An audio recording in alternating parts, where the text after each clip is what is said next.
Tuning in this Wednesday afternoon with my two guests, Pilar McCloud with A Sweet Creation and Juan with the Institute for Nonviolence. Thank you both for joining me today. You're welcome. Thanks for having us. Well, I appreciate your coming on ahead of a conversation taking place tomorrow night at URI. We're gonna be all right. This is Healing After Trauma in the Black Community. Mike Brown Sr. will be there at the event tomorrow night. So tell folks a little bit about this event and addressing specifically trauma within the Black community after an event. So I met the Browns last year for Black History Month at Providence College, and we made a small connection and we asked what we could do to help support, and they said come to Ferguson for the 50th year anniversary. I went back home, conjured up my plan, called this one, and we went to Ferguson and we took some students. We went with Diana Garlington, and we spent like 3 or 4 days in Ferguson for the 50th year anniversary of Mike Brown Jr.'s death. And the community is still in the process of healing, even though it's been 5 years, but it's like the wound keeps getting reopened every time the conversation or the topic comes up. So it's kind of like, how do you heal? But you don't even know where the healing should begin because it's such a horrific experience. How do you move? Do you move past it? How can you? It's traumatizing, to say the least. So everybody has their way of dealing with trauma. Sometimes in our community, therapy is not always, that ain't our thing all the time, Kate. Yeah. Sometimes, some people, turn to their religion. Some people turn to other substances. You try to deal and cope the best way you can. But it's kind of like it's so many things to unpack because you have so many questions. And I know people say things like time heals all wounds, but it does not. I know from my own experiences, time just gives you more time to think about all of the other things, questions you can't ask because the person is no longer here. So you don't know what happened, what were they thinking, what were they going through, were they scared? So you really rely on all of the witnesses and the people around to kind of paint a picture for you as a family member because you're not there and you couldn't see what happened to your loved one. You literally, you heard about it. Juan has a different experience because he was there literally right after it all happened. Juan, tell us a little bit about that experience, having been in Ferguson and in the immediate aftermath, what the impact of the trauma was in the community right then and there. I mean, so we drove down there. It was Sal Montero, AJ Benton, and Ruben Tillman. And so Tenny, who was the former executive director at the Nonviolence Institute, was like, hey, you guys want to go to Ferguson? Yeah. We was like, when? Tomorrow. We're like, sure. And it was something that we just felt like morally obligated to do, being there with the Nonviolence Institute and seeing such a tragedy happen in a small community. And so, obviously on the ride down there, we're just like, hey, we're ready to do this, we're ready to get feet on the ground and do whatever the community needs us to do and to help. And so, we did partner with Pico National Network, and so that's what we met down there to stay with. But I tell you, when we was all gung-ho until we got down to actually the West Ferguson where all the protesting and stuff was happening, and you could feel the tension, right? Immediately, when you're seeing tanks and you're seeing police officers and guys in the military with these big assault rifles just standing guard. But then you see the community actually coming together to try to embrace one another. But it was very difficult to know that if you made one wrong move, you could potentially have a gun in your face. And so that's something I've never seen before in person. That's something I've never felt before in person. How much does that stay with you? I mean, obviously leaving is kind of like, all right, coming back to Rhode Island is back to business to deal with what I deal here. But when we went back and being on that strip, like I could tell you certain places, certain actual locations where we were at on West Florissant, where things were happening, where things were transpiring. And I always say it looked like, it reminded me of the concentration camps at the Holocaust. Because the people weren't allowed to move during the protest. They weren't allowed to stand still. They had to move. So it's like they was walking in this circle, protesting. And so one thing that stood out to me was there was actually like a rap cipher. Like guys were rapping and stuff like that. And a couple of guys were yelling out, "Ooh!" Like usually what happens in a rap cipher, but the police weren't picking up on what was taking place. And literally about 7 cops in a straight line put their hands on their guns and walked towards that crowd. And it was like, I was part of it. And then when I turned around, it was like, oh, literally hands up, don't shoot type of motion from a lot of the people. And so for me, it was traumatizing, but I can't imagine just for the people that live there on a daily basis. And Pilar, you work with the youth here in Rhode Island, and you take them all around the country where things are going on, and obviously taking them to Ferguson. But when a traumatic event happens, and obviously this event tomorrow, we'll be putting up the information for folks, it's at URI from 7 to 10. You talk about reopening wounds. I mean, when there's an issue of violence here in the city, and we'll talk, because this is what Juan knows kind of day in, day out. What's it like, for the kids to have to process, especially being young, right? Here we're sitting here, we're all a little older. A little bit. A little bit older. But when you see and you just try to address it with the youth who are still trying to comprehend the world around them, what are the conversations that you have when something so terrible happens? So some of them feel stuck. For some of them, it opens up their own personal traumas for whatever's going on with their family members or in their life. So it's that part that's sensitive. And then you have to worry about their safety. I know Juan and I, when it was the Stoneman shooting down in Florida, when those kids got shot in the school, and we went to DC. And I remember Senator Reid wanted to meet with us while we were in DC protesting, and all we had to do literally was cross the street, but it was so many people. It took us like an hour and a half, 2 hours to cross the street. But I looked to Juan and I said, if something like pops off here, we're stuck, because there is so many people, you can't get out, but people can kind of sort of get in. We'll be screwed. Like, how do you protect? And that's always a concern of ours. But to go back to your question, so we have a lot of conversations. We spend a lot of time talking before we go. We know which young people, I know which ones can process a little bit better than others. Okay. I only take the ones that ask to go. If they show an interest and they want to go, those are the ones we usually go with. So we try to take the older kids. We had more college kids and high school freshmen. We try not to, we do a lot of debriefing. They have to journal, so they get to write out all their thoughts. Okay. We do a lot of conversations. They talk to their parents about it, but they feel a certain way because they feel such empathy for the Brown family. So they don't want to intrude on their private space, but at the same time, they're trying to understand what just happened to this family. Because it's one thing, Kate, when you see it on television. It's another thing when you're standing right there and it's live. It's no different than when we go to protests or marches or anything that we do to stand up for civil rights. When we were, marching with the NAACP for the Journey for Justice, people had Confederate flags down in Virginia, and they were on one side of the street and we were on another. A man had a heart attack while we were marching, and we were right there. We went through a whole grief counseling and crisis right after. Just there for that. Just for that. And those kids it was 9 of us, 3 adults, and then 6 young people. And it was a lot for them. Most of them talked. Mr. Carter's son went. Most of them did not talk. They only cried. But as the person who bought them, the leader, I have to keep a stealth face. Ugh. So I have this, yep, we're gonna be fine, cry, mother's here, hug, hug, hug. And then after all of that was over, I said, listen, me and these other 2 adults, we need to go and have a moment because this is a lot for us. Taking care of the youth and then taking care of yourself at the same time. And then you have to let their parents know. Like, everything is a process. So even though we go and travel a lot, I am very conscious of what we're doing, where we're doing it, who we're going with. That's why I love to travel with everybody, but when Juan is like, well, I don't think I can go, I'm like, well, wait a minute, this changes everything.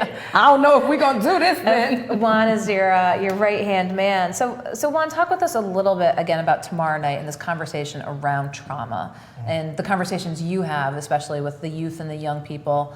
Again, if something happens nationally, something happens locally, because as you talked about, Pilar, when something happens, it can reopen wounds all over again. So you've talked through things, you've addressed things, and then something else happens to a member of the community. What's that like, Juan, to constantly be faced with it, and then again have these conversations with the youth about how to come to grips with it? I think specifically for the young people that the Nonviolence Institute services, I think it's something that they constantly see on a day-to-day basis, just between their own conflicts that they have within the city. But I think it's about the young kids who don't see this on a day-to-day basis, but only see it on the news. And I think they have questions about what happens if a Providence police officer shoots somebody. How do we deal with that, and how do we react to that? But I think trauma specifically with young people is not dealt with properly. And it starts by us adults teaching them. I think because of some of the stuff that adults have been through, and like Pilar talked about a few minutes ago, is that trauma in the communities of color is something that's often happening on a day-to-day basis, but just is not talked about publicly. Right, seeking out counseling and things like that is taboo, and so I think at the Nonviolence Institute, even for the employees, we do now try to promote wellness, especially mentally, and so we do have somebody on site at the organization for our young people that are participating in our programs, that there's somebody to talk to, and I've seen, and we're dealing with some of the toughest kids in the city, and they actually like it. Right? And I, and it's a common misconception, but they like to talk, and they want to talk to somebody. And I've seen from my experience, in some cases it doesn't matter about the color of the person. It's the person that's going to be there consistently and willing to listen, right, and give positive feedback and reinforcement. And so they go to it once a week, and they open up about some of the stuff that they're going through. And Pilar, tomorrow at this event, what do you expect to hear from Mike Brown Sr.? Of course, you know the family well now, and having them up here to have this conversation with members of the community about how his own family has dealt with trauma on a very public level and a very big outpouring of support. But as you said, keeps having to reopen the issue. Right. What do you expect to hear from him tomorrow night for this event? Well, the first time I heard him speak, he's very candid.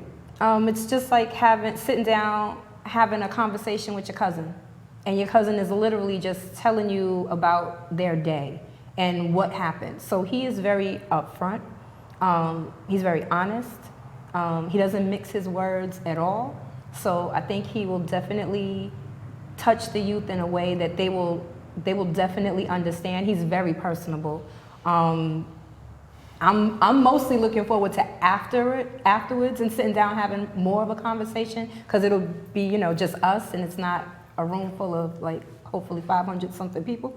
But I definitely know that he has a lot. Him and his wife have a lot to say, and you don't hear the same thing twice. It's almost like it's not a wrong conversation, because this is their life. Yeah. And they have to live it every day, and they have to find a way to not only bring the truth forward for Mike Brown Jr., make sure this does not occur again, not only just not in Ferguson, but you don't want to see this anywhere. When we went to Ferguson, there were so many chosen families that we saw. Oscar Grant's family, Philando, who? I can't remember. It was at least 10 to 20 other families who had been affected by gun violence at the hands of police. And there's more. Those are just the ones that showed up. It's overwhelming. I told you off camera, it was the best current history lesson and the worst history lesson I've ever seen in my life. But the young people that we brought there, they got it. They understood it more. It helped them understand real life. Because even at the college level, when you think about college, you're on an enclosed campus, so you're kind of still protected. And then you graduate, and at 22, 23, maybe 24, they expect you to go out into the real world, and now you're an adult. You're supposed to know exactly what to do. And then a traumatic event happens in your life, or a traumatic public event happens in your life. Now what do you do? And Juan, how important are those stories of, as Pilar was talking about, the family members themselves of someone who was the subject of, either a police shooting or a murder? I mean, how, their stories, talking with the youth as well. What does that mean to have them in the conversation? Because, I mean, obviously, the trauma is so personal, so deeply personal. One, I admire Mike Brown Sr. for all he's done after his son's passing. Like, I don't know, as a father, I don't know if I could be out here talking to people. One, just because that healing process, and maybe this is the way he's healing. But I think it's very important. I just did a presentation at Woonsocket High School for the recent homicide in Woonsocket of Naisha William Thomas. And I think what was more powerful in that presentation was the mom getting up and speaking in front of the students. And they gave her a round of applause. And I think it sunk in with them to know that, all right, this is a young woman who we went to school with, and we appreciate it. But the mom being able to stand in front of us to tell us, we don't want any retaliation, right? And if you loved my daughter, then she wouldn't want that either. And I think the same goes for Mike Brown Sr. and talking. One, just shows his dedication to make sure this doesn't happen again to another family. I think speaks volumes, and actually somebody else narrating for him. Sure. And so the title of tomorrow night's event, We're Gonna Be All Right. Let's we talk. Gonna be all right. Gonna be all right. Let's talk about what all right, means. So again, having that sense of having gone through something terrible and traumatic, what's that message? I mean, how are things going to be all right? Well, Kate, if we had more time, this would be a deeper history lesson. But unless I'm mistaken, from my mother's perspective, we gonna be all right is kind of like what you said back in the South when something horrible happened, whether it was a lynching or a killing of a black man by the Klan or whatever. Like, don't worry, God got us. We gonna be all right. You don't see it now, you don't understand it now, but don't worry. It's justice for us is gonna come. Now, obviously, X amount of years later, I'm still beginning to wonder when the all right is gonna kick in, because it almost seems like we've gone backwards. But if we don't start with education first we gotta admit the very thing that's at the root of all of it, racism. Let's just put it on the table. It's there, people are racist, everybody has implicit biases, let's deal with them. If we start from the root of the problem and go from the root and just unpack each thing, and understand better. You don't have to agree with what I'm saying, but at least understand, try to at least see it from my perspective. That starts the process, and that's how you end up hopefully being all right. And if not, that's okay. Like Juan said, go find someone to talk to. Find a way to find your happy spot. But if you keep putting on this facade, like, I'm a man, I'm supposed to be tough, I'm supposed to be able to take it. No, you're not. That's just not natural. Seeing someone gunned down in the street, it's not natural. It should never become the norm. But because it happens so often for young men and women of color in this country, we think like, oh, it's just another hashtag. But for the family, that's their life. So you will never be all right if we never admit there's a problem. Have an open and honest and candid conversation. No, everybody involved, the good, the bad, the ugly. Then we can start to process, and hopefully at the end of it, you may not agree, but at the end, we're all still human, we're all still people, and you have got to have compassion for your fellow man, because if not for them, then when and if it turns on you, then what are you gonna do? And Juan, what's all right? What's being all right? There's one of the principles of nonviolence is that the universe is on the side of justice. Yes. And a lot of people are like universe, right? Words mean different things to different people. So see the word universal, see the word justice. And then some people like justice where. But I think it's one of hope, faith, and optimism. And it starts with individuals. And I think Pilar was saying it, to have the honest conversation and be transparent about what's going on, I think creates that bit of hope and that things can change. I know sometimes it becomes cliche to say to somebody, it's gonna be all right. And some people are just like, no, it's not. But I think in order for us to push forward, like Pilar said, it's shown in history that things do change. And so I think you just have to keep conversations open and honest, and I think that's what will bring the all right. Well, again, we gonna be all right tomorrow night at URI, 7 to 10 o'clock. Mike Brown Sr. will be there as well. We'll provide links to that to let folks know of the event taking place. But I appreciate Pilar McCloud. Thank you so much. And Juan Carter for coming in, talking about the event and more. We'll be back with more live in just a little bit here on Go Local in downtown Providence. So when you see us pop up, come say hi. I'm Go Local News Editor Kate Nagel.